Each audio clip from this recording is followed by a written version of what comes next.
Mana Daryektimga kelgan top 3 вопрос. Birinchisi, uy sharoitida qanday qilib soqolimni to'g'ri o'stirsam bo'ladi? 0 dan. Ikkinchisi, minoxidil yoki shunga o'xshash preparatlardan o'stirsam bo'ladimi? Uchinchisi, soqol uchun nima maslahat berasiz? Xo'p.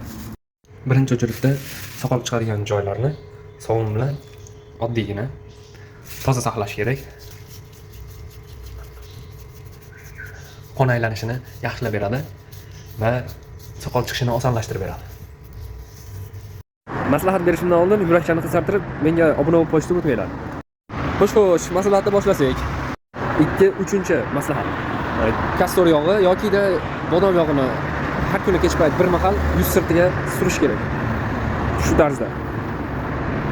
4-5-chi maslahat esa to'g'ri ovqat, to'g'ri uyqu, vaqtida uxlash va o'tli narsalar, sabzavotlar, go'shtli narsalar yeyish kerak.